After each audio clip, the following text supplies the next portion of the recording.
لیکن یہ تو سمجھ میں آ گیا جو حسین پر روئے اس پہ جنت واجب، لیکن یہ سمجھ میں نہیں آیا جو حسین پر رونے کی شکل بنا اس پہ جنت واجب۔ بڑا حیران تھا علامہ ہلی جیسا۔ سنیں کہ علامہ ہلی کون ہے؟ عالم کون ہے؟ جس کو 9 سال کی عمر میں وقت کے معصوم نے علامہ کہہ دیا۔ ہلی اس شخصیت کا نام ہے۔ 9 سال کی عمر میں امام زمانہ نے ہلی کو علامہ کا لقب دیا تھا۔ کہتا یہ سمجھ میں نہیں آیا جو حسین پہ رونے کی شکل بنا اس پہ جنت واجب، اس لیے کہ اللہ نے سارا دار و مدار جنت پہ رکھا۔ اگر جنت کو آپ نکالتے کوئی نماز نہیں پڑھے گا، کوئی روزہ نہیں رکھے گا، لیکن قسم خدا کی آپ ایسے ہیں، نہ جنت کے لیے روتے ہیں نہ جنت کے لیے ماتم کرتے ہیں۔ ہم جنت کے لیے عزاداری نہیں کرتے، ہم عزاداری کرتے ہیں خوشنودی زہرا کے لیے کہ زہرا راضی ہو جائے، اس لیے کہ جس سے زہرا راضی ہے اس سے اللہ راضی ہے۔ عزاداری کے لیے، جنت کے لیے عزاداری نہیں کرتے۔ سوچ میں تھا اللہ بھائی، یہی سوچ لیے ہوئے 40 دن حرم حسین میں نماز پڑھی امام سے ملاقات کے لیے کہ امام سے سوال کروں گا، مولا میری سمجھ میں نہیں آیا جو حسین پر رونے کی شکل بنائے اس پہ جنت واجب ہے۔ 40 دن نماز پڑھنے کے بعد نجف لوٹ رہے تھے راستے میں اور دل میں خیال کر رہے تھے، لکھا تھا روایت میں ایسے جو 40 دن حرم حسین میں نماز پڑھے 40ویں دن امام سے ملاقات ہوتی ہے، میری تو نہیں ہوئی۔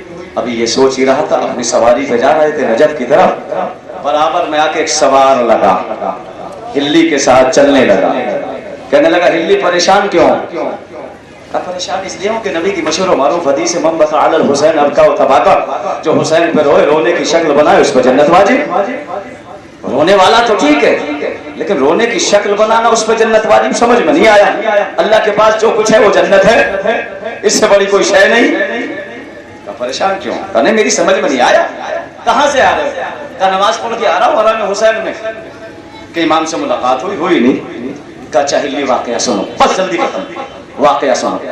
کہا ہلی ایک شہر میں ایک بادشاہ رہتا تھا، بادشاہ ایک دن شکار کے لیے جنگل میں نکلا، سپاہیوں اور وزیر کو لے کے شکار کرتا رہا، شکار کرتے کرتے شام ہو گئی، لشکر بچھڑ گئے، وزیر سپاہی سب بچھڑ گئے، بادشاہ جنگل میں تنہا رہ گیا۔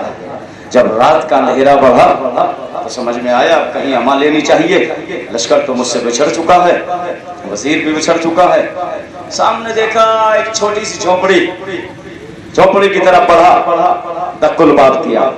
اب آپ کہیں گے جھونپڑی میں دق الباب کیا؟ اس لیے کہ شریعت کا قانون ہے جس کے گھر جاؤ اجازت لے کے جاؤ، وہ اور ہے جو بغیر اجازت کے گھروں میں داخل ہو جاتے ہیں۔ ضعیفہ نکل کے آئے، کہا کون ہو، کہاں کے رہنے والے ہو، کیا چاہتے ہو مجھ سے؟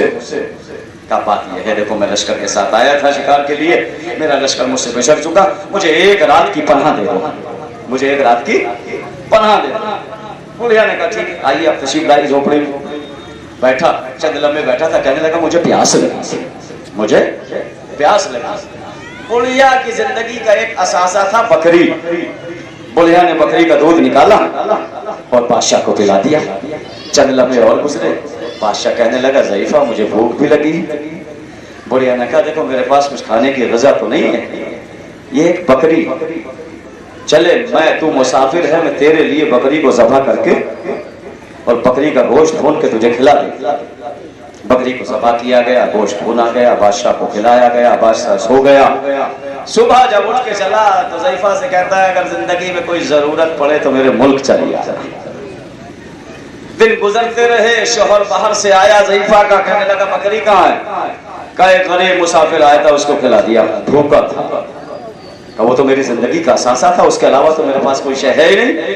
کہا وہ مسافر تھا میں نے اس لیے اس کو کھلا دیا ذبح کر کے۔ دن گزرتے رہے، حالات کچھ بگڑے۔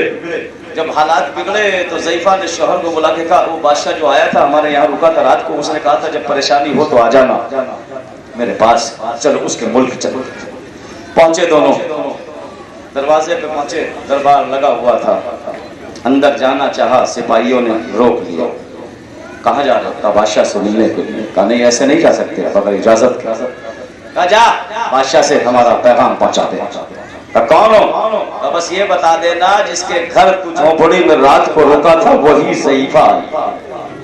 سپاہیوں نے جیسے ہی بتایا بادشاہ کھڑا ہو گیا، ننگے پیر دوڑ کے ضعیفہ کو دیکھ کے کہتا آؤ، میں استقبال میں آ گیا اور اپنے برابر میں بٹھایا۔ تو جو کیجئے گا اپنے برابر میں بٹھا کے کہتا ہے اچھا تم آئے ہو، بہت شکریہ تمہارا، کس چیز کی ضرورت ہے؟ کہا نہیں ضرورت تو نہیں، ایسے ہی آ گئے تمہارے پاس۔